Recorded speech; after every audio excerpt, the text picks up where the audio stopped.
So I'm 32 and I'm still single. It's been like a year and a half after my last relationship ended, after I got divorced. By the way, I have the video about my divorce, why it happened, if you're curious, whatever. So it's been a while, I've been on the apps. I've been quitting the apps. I've been registering there again over and over. And I'm like, I sometimes I open them, sometimes I swipe, scroll, see whatever is going on there, and I close them. I don't really meet anybody. I go on dates maybe once every 2 months, maybe once a month. It depends very much on my inner, resources, on whether I actually want to spend my time on other people. It's interesting. The longer that I'm single, the less that I really want to be in a relationship. Like, on the one hand, I kind of want the relationship. I want the partnership. I want to be with the man, with a real man who would make my life better, who would cuddle with me, who would, do this fun stuff that couples usually do when they live together. Because it's really fun to be in a relationship if you're with a person, with the right person. Not with just anybody. It's like, yes, I'm in a relationship because I'm freaking moving closer and closer to the grave. I'm kidding. I'm only 32. It's fun. It's fun being in a relationship. It's really fun, and I would love that. I would love to have that. But there is the reality, okay? There is the reality where we see that we don't have that. The situation on the apps is very sad, right? That led me to realization of the fact that I might never meet the one. You might say, but wait, but you also can meet people outside on the streets. You can meet his eyes with your eyes and you can look at and you can, romantic stuff can start going on. But come on, we don't live in a fairy tale. We live in a reality.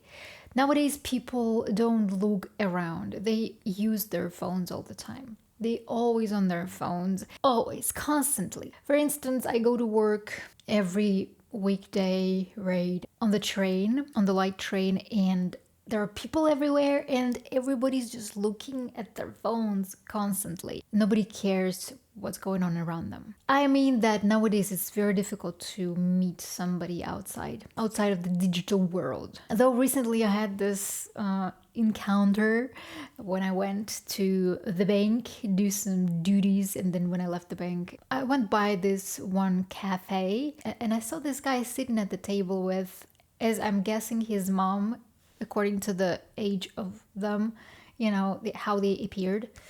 And that was the very cute guy. And he was talking on the phone while sitting with his mom and having lunch. And he looked at me very, with very interested eyes. And I kind of looked at him too, kind of just glimpsed a little bit, and then I moved my eyes away from him. Because, this is the thing, because it's very hard to maintain eyesight with somebody that you don't know, with a stranger, because I get a little bit shy. And so I passed him and I saw with my side eye that he kept looking at me. He kept as I was passing, he kept looking at me, checking me out. And it was very cute. And maybe I should have turned back and looked at him again. And maybe the love story could have started and we could have by now be boyfriend and girlfriend. Maybe could have happened something, maybe not. It's just my fantasy. I'm just fantasizing. I'm just dreaming, just daydreaming. But that was cute. That was a cute moment. That moment made me understand that I still can do something, I still worth something. Because I also noticed the more that I'm single, the more that I think about myself that I'm not qualified for a relationship. I don't know, it sounds very weird. I'm starting to forget how it is to interact with a man in this romantic realm. Because I have a lot of men at my work, but I don't interact with them romantic wise. It's just like a work talk, nothing more. But here, when you need to flirt a little bit, you need to say some things that you don't usually say, but actually you need to be yourself, right? But you need to be like more flirty than you would have been in a regular situation. So for me, the more that I'm single, the less that I feel that I'm capable of doing that. And I find myself really awkward when, for example, I go on the date, I'm just being myself. The same way how I would have been with a friend. Maybe it's good, maybe it's not, I don't know, because you kind of want to market yourself as good as you can, but at the same time, you need to be yourself because the person needs to understand who they're dealing with. So if you are going to market yourself too much, you are going to make yourself bad deal. If I can say that in English, sorry my mistakes, sometimes I don't know how to talk English. I don't know, for example, like my last date was so terrible. I went on a date with a guy who, first of all, a lot of guys my age, I'm 32 as I already told you, a lot of guys my age, they are broke. They are just broke.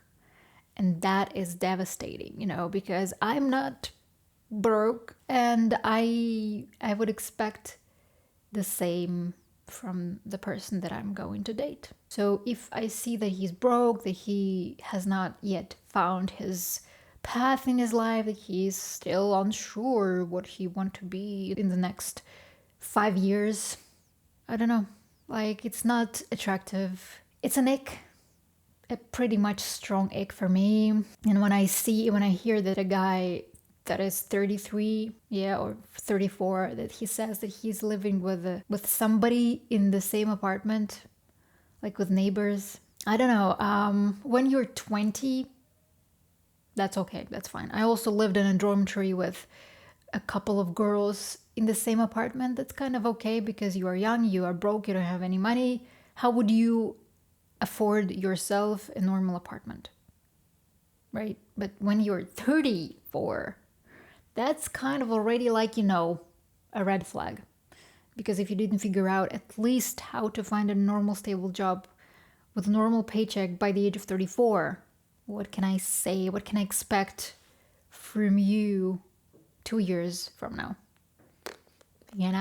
Or for example, I've been seeing this amazing guy. By the way, I met him at my work. That's one of the rarest moments when I meet a guy, not on the apps, but in real life. And I met him at work. He was finishing his last weeks at this place. He resigned and he was working the last 2 weeks. And so he saw me, I guess. We just talked, regularly, how I would have talked with anybody else. But I even didn't notice that he liked me. But he did. And then in the end of, like, when he stopped coming to work, when he finished, interestingly enough, the next day I saw him as an option on the OkCupid application. And he messages me like, oh, since I'm not working there anymore, like, can I ask you out on a date, blah, blah, blah. And we went on a date. We went on a couple dates. We went actually on 5 dates. And it was very, very good. I mean, I really liked the guy. He was very respectful. He treated me very nice. And I liked him physically and stuff. But the moment I found out that he lives with his mama and with his papa and when his babushka in the same apartment, and he's 33 years old. I don't know if instantly my desire for him, like sexual and stuff, it just switched off. Disappeared completely. I stopped. I didn't no, halas. I don't feel anything anymore. And I know there might be lots of reasons you might think. Maybe his parents are sick and he's taking care of them. Maybe he's helping. No. I already found out everything because I try not to cut it off instantly because I try to give chances. I try to see what is going on there before I really burn the bridges, right? And so I asked him, what's up? Why are you living with your parents when you were 34? What he said to me is that he got divorced with his ex-wife 6 months ago, and he's been living with his parents during all this time. after divorce. And I also got divorced a year and a half ago. And I also went back to my parents. But I didn't stay there for 6 months. That's the difference. I only stayed there for a month because this month I really needed to be supported, and I didn't have any place to go. So this month, after the divorce, I took to recollect myself and to, to live through this divorce. And then I found my apartment to rent. And then I started to move on, I couldn't stay with my parents for that long. But he stayed for 6 months. To me, I don't know, to me it's too much. It's just okay. Even if I would have agreed to keep dating him and stuff, where would we have, intimacy together? Where? In the next room to his mama. So the next door is his mama and babushka, and we're having a sex together. It's just, no. It's not happening, and I'm not inviting him into my place. If he can't provide a place for himself and for his girlfriend, or I don't know, whoever, to have sex with, it's no. We didn't have sex, by the way. Of course we didn't. And yeah, and that's why I'm still single. It seems like something happened with men. Or maybe women changed, I don't know, because it's not only me that is staying single for that long and can't find anybody that would worth sacrificing the singlehood. Because singlehood is really cool. I enjoy living single. I would never thought that I would enjoy it, but I really do. I really enjoy the freedom to choose whatever I want to do, however I want to live, whatever I want to eat. That's nice, that's fun. I don't see any light in the end of the tunnel. For now, I don't. It's too sad. Yeah, but I'm hopeful. I'm very hopeful, and let's see how it goes. It was Back to Herself with Masha Foster, and see you soon in the next videos. Take care.